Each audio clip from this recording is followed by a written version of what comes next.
Welcome to the 700 Club. Don't you wish it was over? Well, not yet. Reopening the country by May, that's what the president wants to do, but the nation's governors are saying not so fast. So who has the final say? Dale Hurd begins our coverage.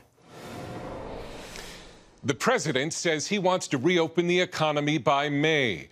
But who has the authority to do it? The question pits Trump against some governors who say they have the constitutional duty to decide if it's safe to open. Trump told reporters at a White House briefing Monday, no, he has total authority to decide. Well, I have the ultimate authority. But the director of the CDC says that for that to happen, the first step is widespread testing, something that is not yet available. We're going to need to have that aggressively employed as we begin to reopen and to basically prevent the opportunity for community transmission to come back into the system. There's evidence that indicates the economic recovery is not going to take off like a rocket, because even after the economy reopens, some workers and consumers will be too scared to return to life as it was. Dr. Anthony Fauci says it will need to be a rolling reopen, not one size fits all. And at Monday's briefing, he corrected media reports suggesting the administration waited too long to issue social distancing guidelines. First and only time that I went in and said we should do mitigation strongly, the response was, yes, we'll do it. When asked if he was making those statements on his own, the normally genial doctor turned icy. Are you doing this voluntarily, or did No, the president? I'm doing it. Everything I do is voluntarily. Please, don't even imply that. This is Treasury Secretary Steve Mnuchin announced 80 million Americans will get their stimulus payments from the government this week, a $1,200 direct deposit for most people. If you are a Social Security beneficiary, you do not need to do anything. You will get a direct deposit. This as the number of hospitalizations and deaths in New York continues to fall. The worst is over. Yeah, if we continue to be smart going forward. The coronavirus has now claimed lives in all 50 states. At a single Richmond, Virginia nursing home, news that 42 residents have died from COVID-19. Virginia is one of dozens of states that have yet to experience the worst of the coronavirus pandemic. Heather Sells has this look at how officials there are getting ready for the peak. Virginia's not expected to be a virus hotspot like Louisiana, New York, and other areas. It's middle of the road with a little more than 5,700 cases and 149 deaths. Still, the Virginia Health Department needs to be ready for the projected surge. Emergency planner John Cook says it's hard to predict the need. To be blunt about it, it's kind of the big one. But I think we are on top of it. Being on top of it means expanding the capacity of hospitals, converting surgery areas and private rooms to semi-private. It also means creating 3 makeshift hospitals. The Hampton Roads Convention Center is one of the target locations.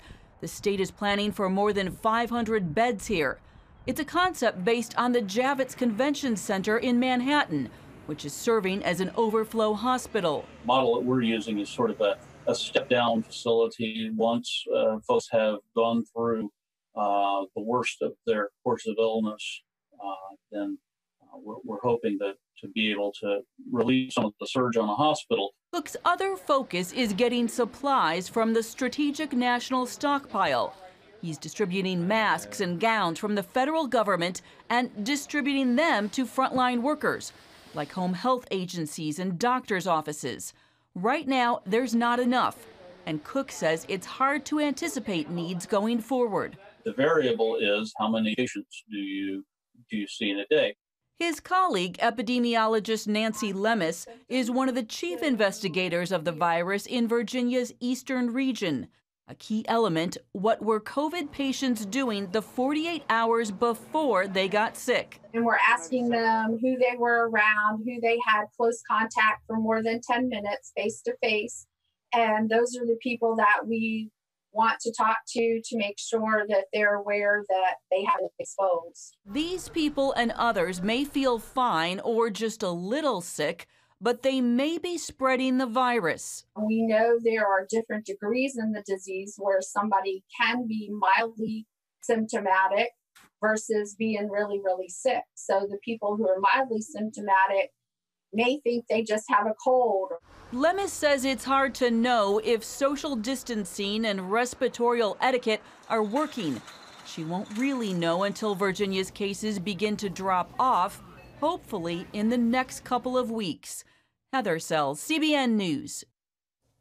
Thanks, Heather. Well, in other news, parts of our country are not only facing the pandemic, they're also dealing with another kind of deadly devastation. John Jessup has more. Easter Sunday storms that devastated the South moved into the mid-Atlantic and Northeast on Monday. At least 30 people have died. About 40 reported tornadoes struck in a span of some 1,200 miles, according to the National Weather Service, forcing Alabama's governor to suspend social distancing rules to allow people to take shelter. There are reports of hundreds of trees down across the region. More than 1.1 million people were without power at one point. The high wind shut down outdoor coronavirus testing facilities in some areas. Well, turning overseas to Israel, where political gridlock continues. Monday night, Israel's President Reuven Rivlin gave Benny Gantz more time to form a government. The Blue and White Party leader has until midnight Wednesday to reach an agreement with Israeli Prime Minister Benjamin Netanyahu. The two leaders have been trying to strike a deal for more than a month since the country's last election. Both said it's time, or it's important rather, to form a unity government as the coronavirus crisis challenges their nation and the world. After President Rivlin's announcement, the two rivals issued a joint statement saying they have made significant progress in their talks. An agreement would, Pat, prevent an unprecedented fourth election to choose a leader. I cannot believe that. That's one of the leading democracies in the world, and this is just absurd. Again, the Bible says a kingdom divided against itself can't stand.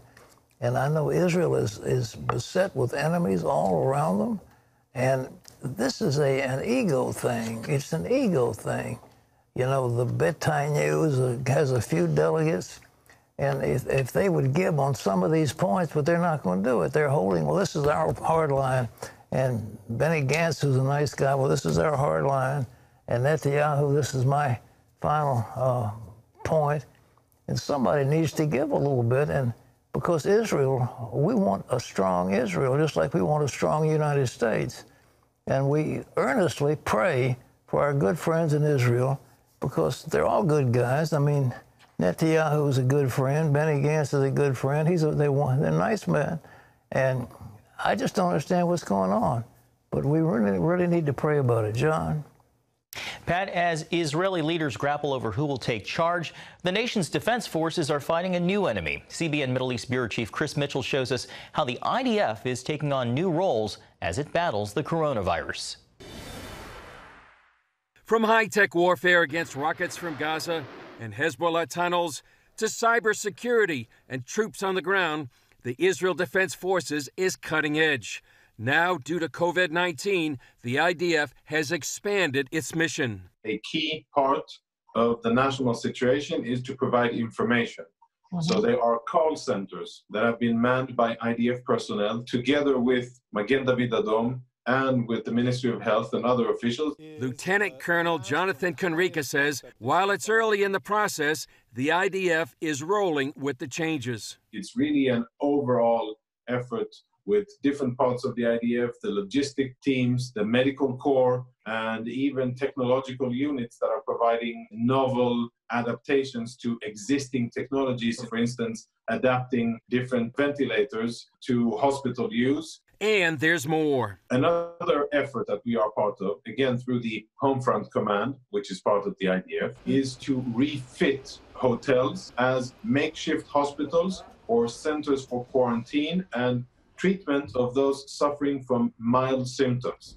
Another mission is to help the elderly, needy, and at-risk populations. IDF soldiers are going door to door, providing food, medicine, and any other services as an assistance needed to various parts of Israel, different low-income neighborhoods, and the elderly and people who need that assistance. One of those soldiers is Sergeant Roni Corin in the Homefront Command's Search and Rescue Unit. I think everyone's having a really hard time right now. And at the end of the day, we're the people who are here to help the people of Israel. The IDF is providing both prepared meals and boxes of groceries to those in need. Every house I've been to, everyone who comes up to us, everyone who opens the door is always happy to see us. I think it's an amazing thing to be doing, to be able to help these people who have it even harder during these times. Corin says even though times are tough, that shouldn't stop people from reaching out. There's a great opportunity in seeing the good in this and trying to help, because I feel like at the end of the day, even though we're socially distanced, we're here for one another. I think during these hard times, we shouldn't take social distancing ourselves and not wanting to help. In addition to the humanitarian aid, the IDF has also stepped in to help the Israeli police enforce the lockdown. But Conrica says the IDF's first mission remains the same. First, continue to defend the state of Israel. None of our enemies have dissolved, and they will continue to try to kill Israeli civilians the day after they finish reeling from the results of the virus. As such, we need to stand guard along our borders 24/7, and that is what we're doing, and that is priority number one. Chris Mitchell, CBN News, Jerusalem. Pat, the coronavirus is forcing so many to adapt and get creative. It certainly is. Those guys are good. The IDF is probably as fine a military force as there is. We've got some really good ones here in America, too. But it's nice that we can share together, and we wish them their absolute best.